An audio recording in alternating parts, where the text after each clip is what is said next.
आदाब। खबर दिन भर में आपका इस्तकबाल है। मैं हूं आपके साथ सैयद अनवारुल्लाह गौरी। बढ़ते हैं खबरों की तफसील की जानिब, लेकिन उससे पहले एक नजर हेडलाइंस पर। सुर्खियों को पेश करने में ताउन किया है डॉक्टर ऑर्थो ऑयल के साथ साथ डॉक्टर ऑर्थो कैप्सूल्स साथ लेना ना भूलें। मुल्क भर में ईद उल अजहा मजहबी जोश व खरोश व अकीदत के एहतराम के साथ मनाई गई। फर्जंदान तौहीद ने खुशू व खुजू के साथ अदा की नमाज ईद।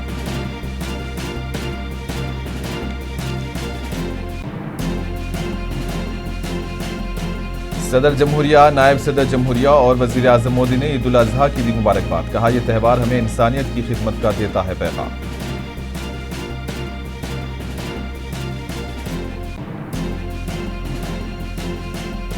देहरादून में बीजेपी कोर कमेटी का इजलास हुआ मुनक्किद। आइंदा की सियासी हिकमत अमली और मुख्तलिफ उमूर पर किया गया तबादला ख्याल।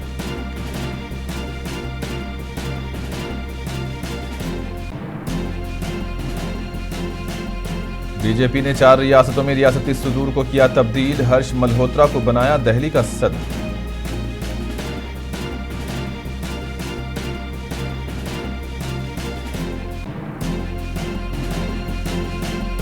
सिद्धारमैया ने कर्नाटक के वजीर आला के ओहदे से दिया इस्तीफा। कहा, हाईकमान का हर फैसला मेरे लिए काबिल कबूल।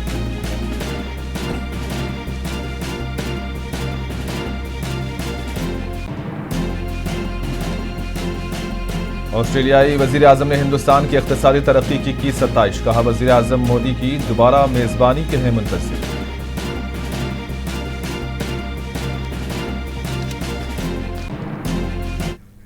मुल्क भर में आज ईद उल अजहा मजहबी जोशो खरोश और अकीदत व एहतराम और भाईचारे के साथ मनाई गई। इस मौके पर दिल्ली की तारीखी जामा मस्जिद और मुल्क के दीगर मसाजिद व ईदगाहों और खुले मैदानों में फर्जंदान तौहीद की बड़ी तादाद ने खुशू व खुजू के साथ नमाज ईद अदा की।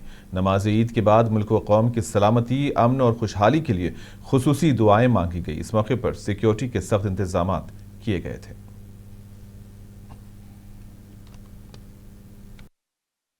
सबसे पहले तो सभी देशवासियों को ईद उल अज़हा की बहुत बहुत मुबारकबाद।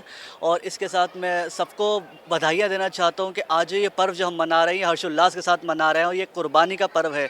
और कुर्बानी का पर्व सिर्फ जानवरों का नहीं है, बल्कि कुर्बानी का पर्व ये होता है कि आपको अपने दिल की हर उस बुराई को मानना है, अपने देश की तरक्की के लिए आपको आगे आना है, और मुल्क में जो नफरती पैगाम जो लोग फैला रहे हैं उसका खात्मा करना है आपको। पुरसुकून लग रहा है नमाज अदा कर और ये जो आप माहौल देखते हैं, और यही नहीं, अभी कल जो हज मुकम्मल हुआ है वहाँ जो करोड़ों लोग थे वहाँ पे भी पुरसुकून हुआ है हर जगह। पर कुछ फ़िरका परस्त लोग जो हैं हमारे इस मुक़द्दस त्योहारों को बड़े ही वाहियात अल्फाजों से जो है इसको बयां कर रहे हैं। कोई तमाशा कह रहा है, बड़े बड़े मतलब ऐसे लोग जो सरकारी ओहदों पर फाइज हैं और इस तरह की लैंग्वेज इस्तेमाल कर रहे हैं, जबकि आज तक हिस्ट्री में कहीं पे भी ईद की नमाज़ पढ़ के या बकरीद की नमाज़ पढ़कर कहीं पे भी कोई तशद्दुद या कोई लड़ाई झगड़ा ऐसा कुछ नहीं हुआ। और खुशियाँ बांटते हुए से चेहरों पे इस्माइल, और इन बच्चों की किलकिलाहट देखिए आप, हंसी मुस्कुराहट, बड़ों की शफकत, दोस्तों में प्यार मोहब्बत, गलियों में जब गुज़रते हैं तो बड़े छोटे। हमारी ये गंगा जमुना तहज़ीब जो है आप इस तरफ देखेंगे कि हाँ दरीबा कला है, और क्या नाम, इधर नई सड़क है, चावड़ी बाज़ार है। जब हम यहाँ से गुज़रते हैं तो बड़े बड़े लाला हैं, बनिए हैं, वो सब खड़े होकर एहतराम के साथ मियाँ जी, खान साहब, इस तरह की आवाज़ें आती हैं, मुबारक हो, ईद मुबारक हो। ये तो एक हमारा कल्चर है जिसको बहुत लोग जो हैं तोड़ने की कोशिश कर रहे हैं, पर वो नामुमकिन है, उन्हें नाकामयाबी ही मिलेगी। एक्चुअली मैं 5 साल से इधर दिल्ली में आती हूँ, जमा मस्जिद में हमेशा आती हूँ। ईद उल फितर में भी आई थी, उधर ईद उल फितर में ज़्यादा भीड़ थे, लेकिन अब तो गर्मी की वजह से थोड़ा जल्दी आ गई, लेकिन भीड़ तो कम है।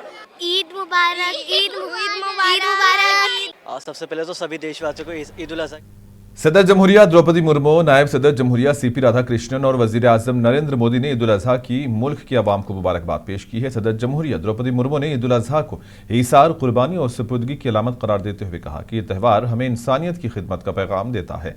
सदर जमहूरिया के सरकारी सोशल मीडिया प्लेटफॉर्म एक्स पर जारी पैगाम में कहा गया कि ईद उल अजहा के मौके पर तमाम अहले वतन और बैरून मुल्क मुकीम हिंदुस्तानियों, खुसूसन मुस्लिम भाइयों और बहनों को मुबारकबाद और नेक ख्वाहिशात पेश करती हूँ। यह त्यौहार ईसार, कुर्बानी और सुपुर्दगी की अलामत है। यह हमें इंसानियत, खुसूसन महरूम तबकात की खिदमत की तरगीब देता है। आइए इस मौके पर हम मुआशरे में मोहब्बत और हम आहंगी को फ़रोग़ देने के लिए मज़ीद अज़्म के साथ आगे बढ़ें। नायब सदर जमहूरिया ने अपने पैगाम में कहा कि मुक़द्दस त्यौहार ईद उल अज़हा की पुरमसरत मौके पर सबको दिली मुबारकबाद। ये बाबरकत मौका सबकी ज़िंदगी में अमन, खुशहाली और हम आहंगी लेकर आए। ईद मुबारक। वज़ीर आज़म मोदी ने एक्स पर अपने पैगाम में लिखा कि ईद उल अज़हा की मुबारकबाद। दुआ है कि यह मौका हमारे मुआशरे में भाईचारे और खुशियों के जज्बे को मज़ीद मजबूत करे और सबकी कामयाबी और अच्छी सेहत के लिए नेक तमन्नाएं।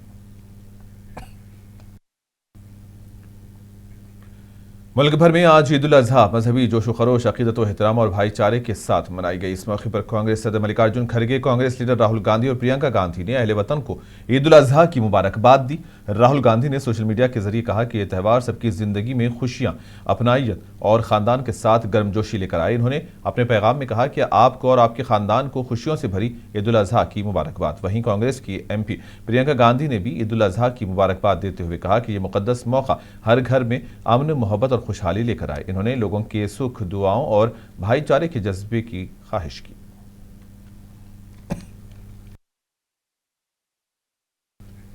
मणिपुर के सदर मुकाम इम्फाल ईद उल अज़हा मजहबी अकीदत और जोश व खरोश के साथ यहां मनाई गई और इम्फाल की तारीखी जामा मस्जिद हजारों फर्जंदान तौहीद ने ईद उल अज़हा की नमाज अदा की है। नमाज ईद के बाद मुल्क में अमन, भाईचारे और खुशहाली के लिए खुसूसी दुआएं मांगी गई। नमाजियों ने एक दूसरे को ईद की मुबारकबाद पेश की। ईद के इस पुरमसरत मौके पर बच्चों और नौजवानों में खुसूसी जोश व खरोश देखने को मिला।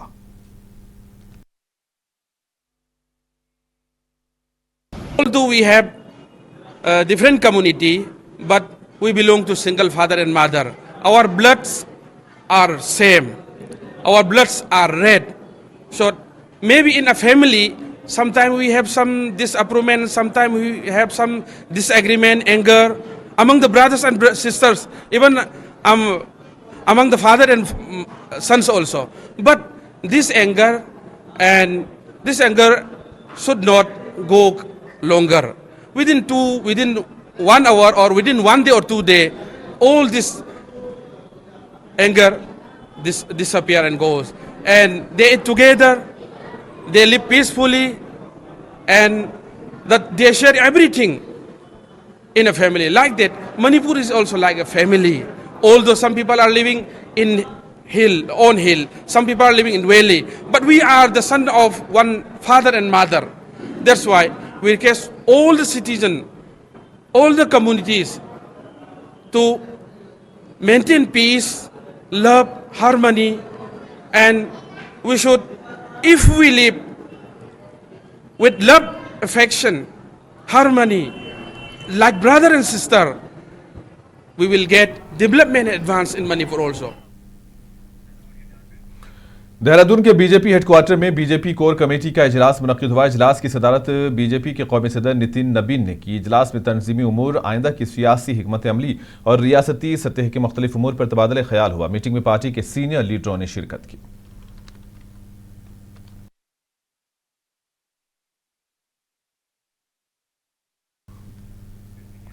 बीजेपी ने जुमेरात को एक तंजीमी रद्दोबदल किया जिसमें 4 रियासतें दिल्ली, पंजाब, त्रिपुरा और हरियाणा शामिल हैं। पार्टी के कौमी सदर नितिन नबीन की मंजूरी के बाद पार्टी के मरकजी दफ्तर की जानिब से इस सिलसिले में बाज़ाब्ता फहरिस्त जारी की गई। तंजीमी रद्दोबदल के तहत मरकजी वजीर हर्ष मल्होत्रा को दिल्ली बीजेपी का नया रियासती सदर मुकर्रर किया गया। पंजाब में पार्टी को नई बुनियाद फराहम करने के मकसद से सीनियर रहनुमा केवल सिंह ढलोन को पंजाब बीजेपी का नया सदर बनाया गया। हरियाणा में तंजीमी तब्दीली करते हुए अर्चना गुप्ता को रियासती बीजेपी यूनिट की सदारत की जिम्मेदारी सौंपी गई, जबकि शुमाल मशरिकी रियासत त्रिपुरा में भी क़ियादत तब्दील करते हुए अभिषेक देबरॉय को त्रिपुरा बीजेपी का नया सदर मुकर्रर किया गया।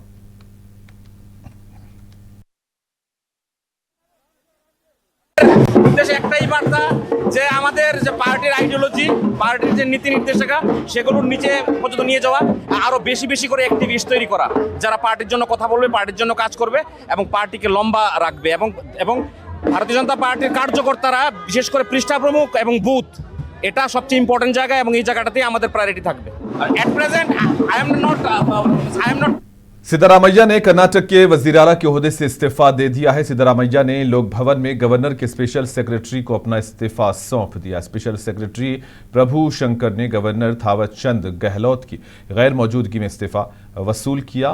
लोक भवन जराये के मुताबिक गहलोत जाती वजूहात की बिना पर अपने आबाई इलाके इंदौर में हैं। इस मौके पर सिद्धारामैया ने मीडिया से बात करते हुए कहा कि मैंने अपना इस्तीफा सौंप दिया है। इस मौके पर सिद्धारामैया ने कहा कि मैं कांग्रेस हाईकमान का शुक्रिया अदा करता हूं कि उन्होंने मुझे ये मौका दिया और कांग्रेस कारकुनों का भी ममनून हूं जिन्होंने मुझ पर बेपनाह मोहब्बत और एतमाद का इजहार किया। इन्होंने कहा कि उनकी हुकूमत ने 2023 से अब तक तकरीबन 300 वादे पूरे किए हैं।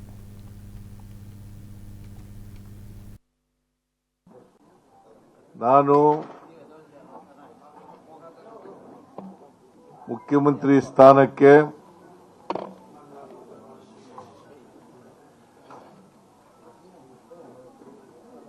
ರಾಜ್ಯಪಾಲರ ಭವನದಲ್ಲಿ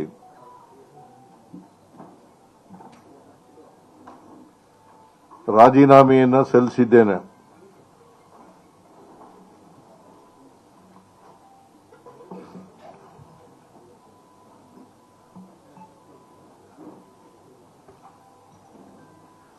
ರಾಜ್ಯಪಾಲರು ಊರಿನಲ್ಲಿ ಇಲ್ಲ, ಇವತ್ತು ರಾತ್ರಿ ಬರ್ತಾರೆ ಅಂತ ಹೇಳಿ ಅವರ ಕಚೇರಿನಲ್ಲಿ ತಿಳಿಸಿದರು।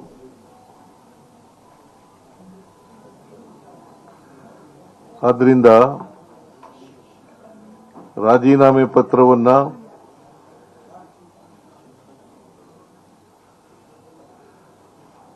ಅವರ ಕಚೇರಿ, ಅವರ ಕಾರ್ಯದರ್ಶಿ, ಅವರ ಬಳಿ ಕೊಟ್ಟಿದ್ದೇನೆ। ಕರ್ನಾಟಕದ ಮೇರು ನಟ ರಾಜ್ಕುಮಾರ್ ಅವರು ಅಭಿಮಾನಿ ದೇವರು ಅಂತ ಕರೀತಾ ಇದ್ರು।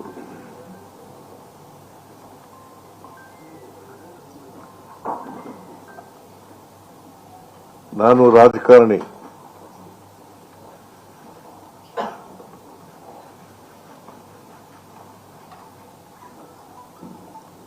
ನಾನು ಸಂವಿಧಾನನೇ ನಮ್ಮ ಧರ್ಮ ಅಂತ ತಿಳ್ಕೊಂಡಿರ್ತಕ್ಕಂಥವನು।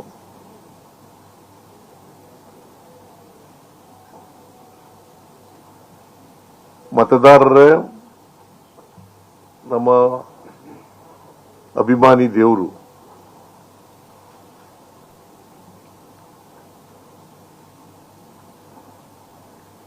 ಕನ್ನಡ ನಾಡಿನ, ಕರ್ನಾಟಕದ 7 ಕೋಟಿ ಜನಸಂಖ್ಯೆ ಸೇವೆ ಮಾಡತಕ್ಕಂಥ ಅವಕಾಶ ನನಗೆ ಸಿಕ್ಕಿತ್ತು। 2 ಬಾರಿ ಮುಖ್ಯಮಂತ್ರಿ ಆಗ್ತಕ್ಕಂಥ ಅವಕಾಶ ಸಿಕ್ಕಿತ್ತು।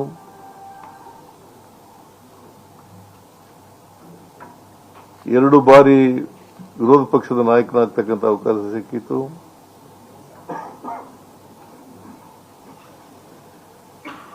ಈ ಅವಕಾಶವನ್ನು ಒದಗಿಸಿಕೊಟ್ಟಂತ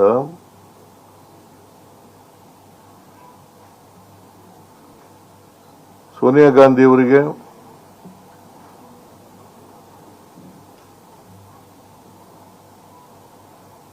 ರಾಹುಲ್ ಗಾಂಧಿ ಅವರಿಗೆ, पद्मश्री अवार्ड याफ्ता अफसानवी शायर बशीर बदर तवील अलालत के बाद आज भोपाल में इंतकाल कर गए। वो 91 साल के थे। खानदान के एक रुकन ने बताया कि बुजुर्ग शायर ने भोपाल में अपने घर में आखिरी सांस ली। 1997 में हिंदुस्तान और पाकिस्तान के दरमियान शिमला मुआहदे के दौरान बशीर बदर ने मशहूर शेर दुश्मनी जमकर करो लेकिन ये गुंजाइश रहे जब कभी हम दोस्त हो जाएं तो शर्मिंदा ना हो लिखा था।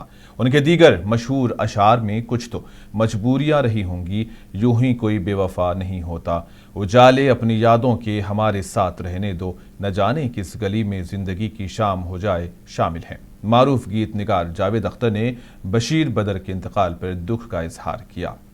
अपने सोशल मीडिया बयान में जावेद अख्तर ने लिखा कि आज हमारी ज़बान उर्दू थोड़ी गरीब हो गई है। एक इंतहाई अजीम शायर बशीर बदर हमारी महफिल से हमेशा के लिए रुखसत हो गए हैं। जावेद अख्तर ने लिखा कि बशीर बदर और उनकी शायरी हमेशा हमारी यादों में जिंदा रहेगी। बशीर बदर की गज़लें मीर तकी मीर की गज़लों की तरह आला असरी उर्दू पर मुश्तमिल थी और लोग आसानी से समझे और इसे पसंद किए। और इनके कुछ शाहकार गमज़दा मोहब्बत के इजहार के तौर पर काम करती हैं और ज़िंदगी के असरार का इजहार भी करते हैं। 15 फरवरी 1935 को उत्तर प्रदेश के अयोध्या में पैदा होने वाले बशीर बदर ख़ास तौर पर गज़ल में महारत के लिए मशहूर थे, जबकि उन्हें फ़ारसी, हिंदी और अंग्रेज़ी पर भी उबूर हासिल था।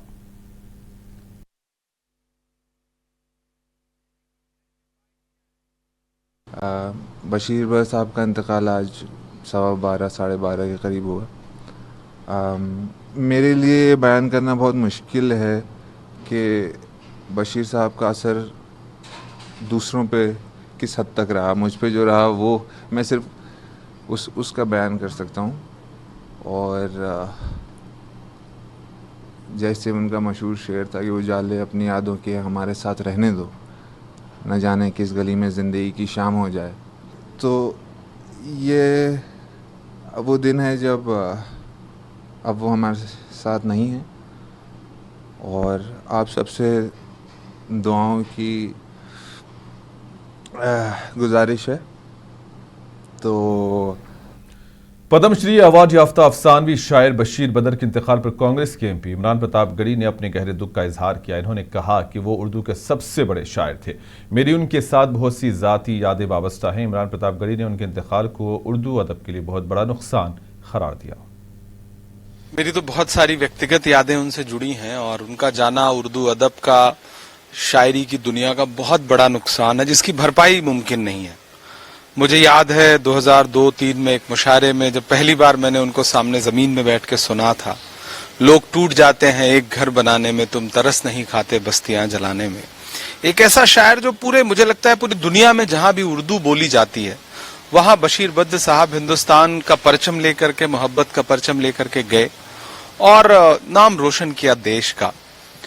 पद्मश्री अवार्ड जिस वक्त उनको मिला, मुझे लगता है कि कुछ अवार्ड ऐसे होते हैं कि जिन शख्सियतों को मिलते हैं वो शख्सियतें इतनी बड़ी होती हैं कि अवार्ड की अहमियत बढ़ती है। त्विषा शर्मा मौत मामले में सीबीआई ने उनकी सास गिरिबाला सिंह को गिरफ्तार किया है। मध्य प्रदेश हाई कोर्ट एक रोज कबल ही गिरिबाला सिंह की काबिल गिरफ्तारी जमानत को खारिज कर दिया था, जिसके बाद सीबीआई टीम ने उन्हें हिरासत में ले लिया। याद रहे कि त्विषा शर्मा की पुरस्कार मौत ने पूरे मुल्क में सनसनी फैला दी थी।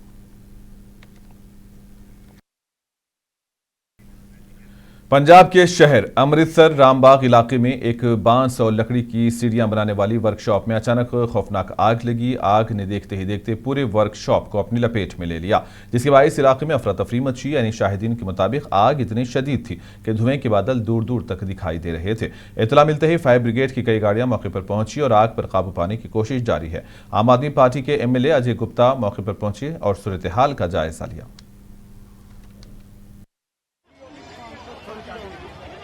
कुछ भी कहना कि कारण क्या बना, मगर इसके लिए जो है वो हाई लेवल इंक्वायरी कराई जाएगी और उसका कारण ढूंढ के और उसके ऊपर जो भी कार्रवाई बनती होगी वो की जाएगी। मगर देख अभी तक जो पता चला वो यही है कि एक जो है बुजुर्ग देखने में लग रहे थे, उनकी डेड बॉडी मिली है।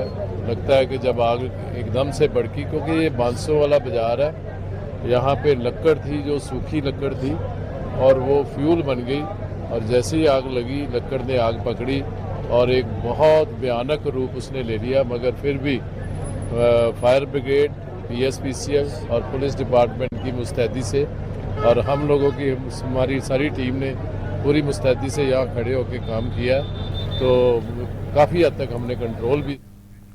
अजमेर के श्रीरामपुरा गांव में एक साबिक सरपंच समेत एक ही खानदान के 4 अफराद की जली हुई लाशें एक स्कॉर्पियो गाड़ी से बरामद हुई, जिसके बाद इलाके में खौफ हिरास फैल गया। पुलिस के मुताबिक ये वाकया अजमेर शहर से तकरीबन 60 किलोमीटर दूर पेश आया, जहां एक जलती हुई स्कॉर्पियो गाड़ी हाईवे के किनारे साबिक सरपंच के घर से तकरीबन 500 मीटर के फासले पर पाई गई। मरने वालों में साबिक सरपंच राम सिंह चौधरी और उनके अरकान खानदान शामिल हैं। पुलिस ने इस मामले में केस दर्ज किया और तहकीकात जारी है।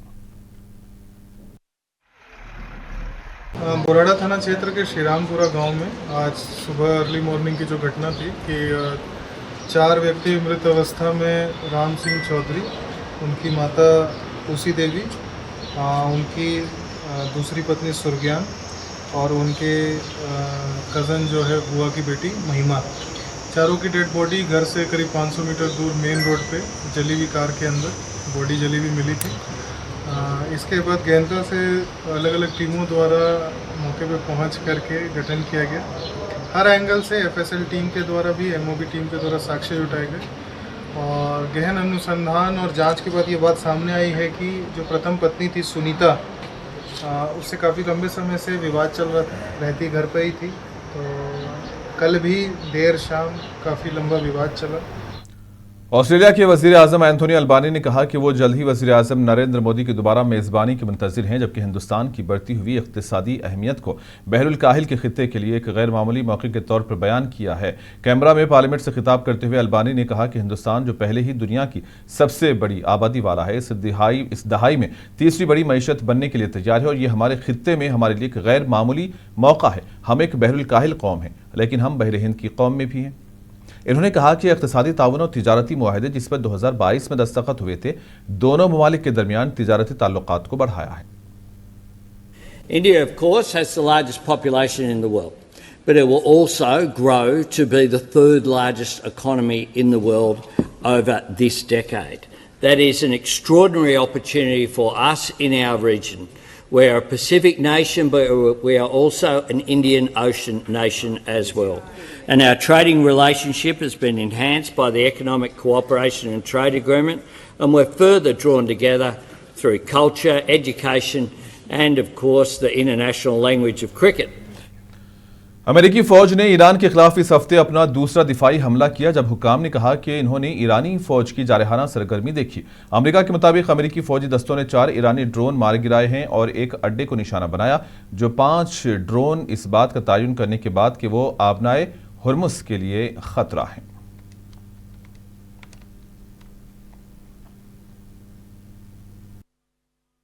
We made the largest ever investment in U.S. military, $1 trillion, and we're asking actually for $1.5 trillion for the coming year.